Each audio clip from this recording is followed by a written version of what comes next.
three types of people who genuinely deserve a roast. People in prison, parliamentarians, and Edwin Nelson. So now that Edwin and Isabel have made lifelong vows, there's no harm in being quite honest. Edwin is a real-life troll. He has a reputation far and wide for purposefully antagonising people, both online and in real life, for his own entertainment. He's so practised at this that it's become something of an art form. Pretty much everyone I know has been drawn into a 3-day fight with Edwin on a political Facebook thread. He's even received media attention for his provocative Facebook posts. Let's just say you can Google BuzzFeed and Edwin Nelson. That's very uplifting. At times, I've thought about changing my pen name and journalist just so no one realises that we're related. Edwin courts controversy at family functions and long car rides. He will talk about sex, politics, and religion, and nothing else. When driving to Bundanoon one Christmas, we had a 2-hour argument exclusively about climate change, and we actually found some common ground. Edwin is analytical to the point of exhaustion and applies his intelligence to finding the thing that will most intrigue, inflame, and shock people. But by some miracle, Edwin has not completely alienated everyone in his life. His friends are ferociously loyal, and he's found someone lovely, beautiful, and self-assured to marry him. And I can see a few reasons for that. So for his family, it's because we know how sweet Edwin is underneath the Nazi uniform. I still remember Edwin as the boy who would sit in the hallway reading me Harry Potter aloud late into the night, and I remember him as this enormously nerdy high school kid who would sit alone in his room colouring in fantasy charts of seats of parliament. He played croquet for many years. He was not cool.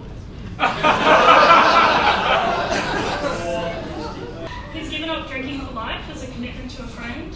He helped me move house and recruited Chris to assist me. Thanks, guys. Edwin is persistent and dedicated to the things that he cares about. He spent what seemed like years campaigning to rewrite the Liberal Party constitution to make it more democratic. He's dedicated himself to the lead role of the university play, Hannah and Martin. When called upon to attend a costume party, he almost got arrested for carrying a sword on campus. He was so into campus politics that he didn't leave university for something like 10 years, and we're all quite surprised that he finished his law degree and became a practicing lawyer. Despite his innumerable flaws and infuriating political beliefs, Edwin's love for ideas makes him the most radically open-minded person I know. Edwin makes people think hard. He challenges them. He pokes holes in their case. He insists on people building logical arguments, and he questions everything. And he prides himself on changing his mind when somebody makes a perfect case. He does not get offended by anything that he thinks is genuinely funny. I recently wrote a story about a ridiculous argument that we had, and Edwin read the story and agreed it was quite funny and let me publish it anonymously.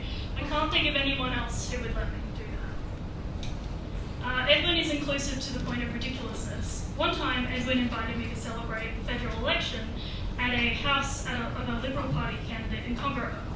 I absolutely did not believe anything this party member stood for, and I didn't really care about the election, but I was quite happy to drink their wine all night.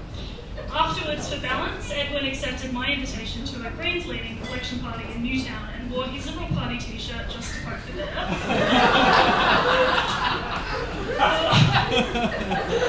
For all their language of acceptance, the people on the left were much less welcoming than the people on the right that evening.